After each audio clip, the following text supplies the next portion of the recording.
You do not trust and improve an escort. For bomber crews flying over Nazi Europe, that rule could mean the difference between returning home or vanishing into smoke above the continent. Heavy bombers like the Boeing B-17 Flying Fortress and the consolidated B-24 Liberator were designed to fight their way through enemy airspace. Dozens of machine guns. Thick aluminum armor. Tight defensive formations. But none of that mattered if German fighters got close. And they always did. Because the Luftwaffe had mastered the hunt. Fast interceptors like the Messerschmitt Bf-109 and the Focke-Wulf Fw-190 would rise to meet incoming bombers long before they reached their targets. They attacked in coordinated waves, high passes, head-on runs, rockets, cannons. Bombers burned. Crews bailed out. Entire formations vanished. Escort fighters were supposed to stop that. But early in the war, escorts had one fatal limitation. Range. The American Republic P-47 Thunderbolt could protect bombers over Western Europe, but not deep inside Germany. And without protection the losses were catastrophic. On October 14, 1943, during the infamous Second Schweinfurt mission, 60 B-17s were shot down in a single day. 600 men were killed, captured, or missing. After that, bomber crews understood something very clearly. You trusted the escort, or you died. So when a new fighter group arrived in Europe, painted with strange red tails and flown by black pilots, many bomber crews didn't know what to think. German pilots laughed. American commanders doubted. Some even called the unit an experiment that would never survive combat.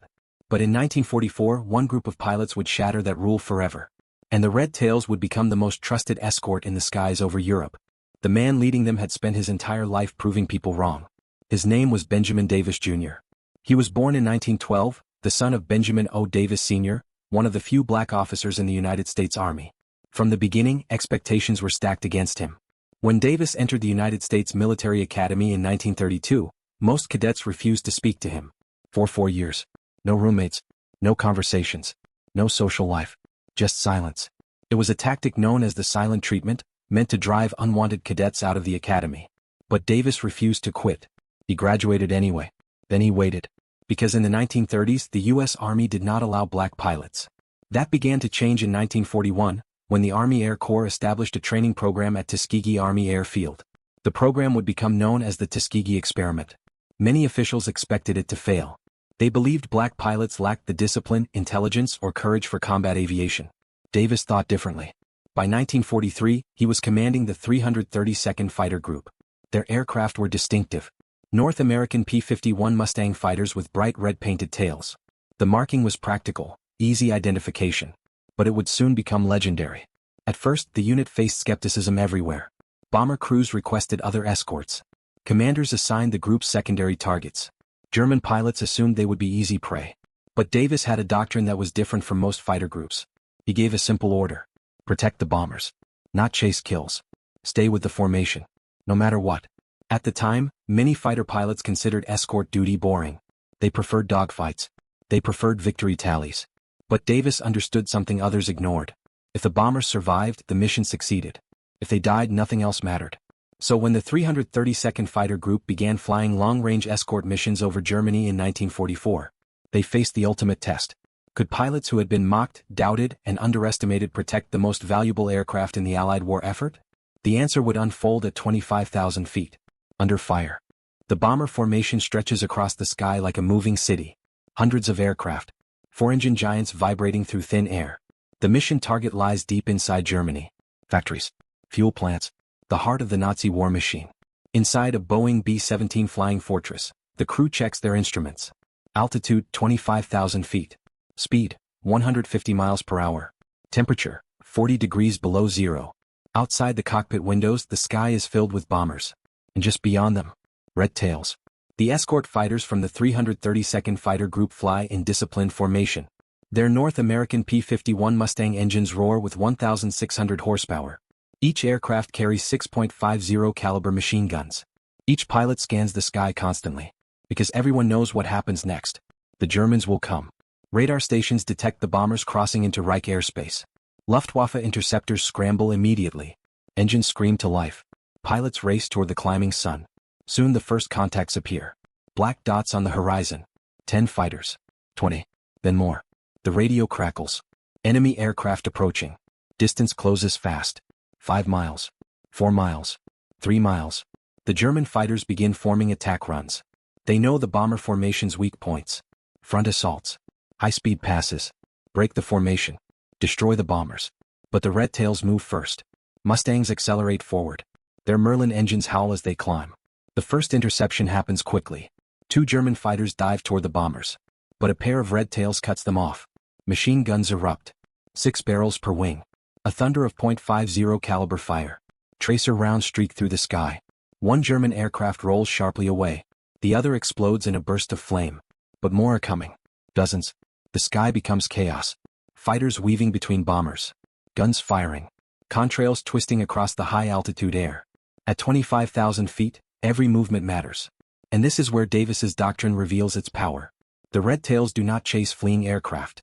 They do not abandon the bombers. Instead, they circle tightly around the formation. A moving shield. Every time a German fighter approaches, a Mustang intercepts. Break. Return to position. Again. And again. Inside the bomber formation, gunners watch in disbelief. They expected escorts to peel away in pursuit. That had happened before, leaving bombers exposed. But the Red Tails stay. Minutes pass. Then more enemy fighters arrive. The attack intensifies. Now the sky fills with gunfire. Explosions echo through the thin air. A bomber engine catches fire. Another aircraft drops out of formation. German fighters try to slip through the defensive ring. But the Mustangs close every gap. Distance to target decreases. 40 miles. 30. 20. The bombers prepare their payloads. German interceptors make one final push. This time the attack comes head-on. The most dangerous maneuver in air combat. 2 fighters racing toward each other at nearly 700 miles per hour combined. The Red Tails charge directly into the formation of incoming Luftwaffe aircraft. Machine guns blazing. The collision point approaches. 1,500 yards. 1,200 yards. 900 yards. 600 yards. The sky erupts in tracer fire. A German fighter breaks apart mid-air. Another spins downward trailing smoke. The rest scatter. The path to the bombers is closed. Behind them, the bombers reach their target. Bomb bay doors open.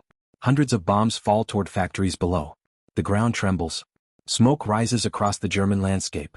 Mission accomplished. But the most astonishing number comes later. After the bombers land.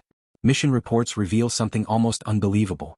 Across dozens of escort missions, the Red Tails have lost almost no bombers under their protection. Enemy pilots begin to notice. They recognize the red paint on the tails. And many choose not to attack at all. Because those escorts do not break formation. They do not leave. They fight like a wall around the bombers. And the legend begins to spread. You see the Red Tails. The bombers are safe. Mid-roll seat. If you find this kind of forgotten history as fascinating as we do, we'd be honored if you'd hit that subscribe button. We believe these stories of courage, sacrifice, and determination deserve to be told. And by subscribing, you help us ensure they aren't forgotten. The missions continue. Week after week. Escort flights deep into the most dangerous airspace in the world. Berlin. Munich. Vienna. Targets that once seemed unreachable. And again the pattern repeats. German fighters attempt interception. Red Tails intercept the interceptors. Bombers reach their targets. Return home. Survive. For bomber crews who once feared escort duty, the presence of the Tuskegee Airmen becomes a reassurance. Some crews even request them by name. Because statistics tell a powerful story. The 332nd Fighter Group flies more than 1,500 combat missions. They destroy enemy aircraft in the air and on the ground. And their escort record becomes legendary. German pilots who once laughed now recognize the Red Tails instantly. And many simply turn away. The true impact of the Red Tails went far beyond a single mission. Strategically, bomber escort was one of the most critical elements of the Allied air war. Without protection, daylight bombing over Germany was nearly impossible. Losses were simply too high. But with reliable escorts, everything changed. Factories could be destroyed. Fuel supplies disrupted. Transportation networks shattered. The Allied strategic bombing campaign began grinding down the German war machine. And the success of the Tuskegee Airmen shattered assumptions that had existed for decades. Military leaders who once doubted black pilots now had undeniable evidence. Combat reports. Mission statistics. Confirmed victories. More than 15,000 individual sorties. Thousands of bombers escorted. Targets struck across Europe. The Red Tails had proven something powerful. Skill, discipline, and courage had nothing to do with race. And the men who once faced mockery had now earned the respect of the bomber crews whose lives they protected. After the war, many of the pilots returned home to a country that still struggled to recognize their achievements. But history would eventually catch up.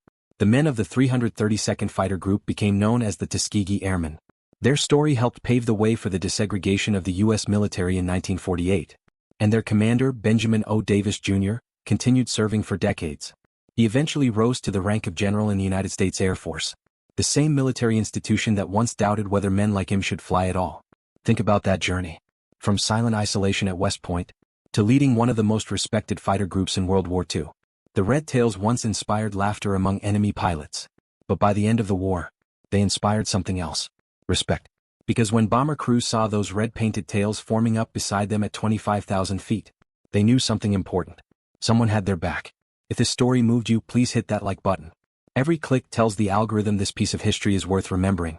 We're dedicated to rescuing these forgotten stories from the archives. If you want to join us on this mission, please subscribe and turn on notifications. And we'd love to hear from you. Where are you watching from? Drop a comment with your city or state and tell us if someone in your family served. Thank you for ensuring that Benjamin O. Davis Jr. and the thousands of Tuskegee Airmen do not disappear into silence. They deserve to be remembered.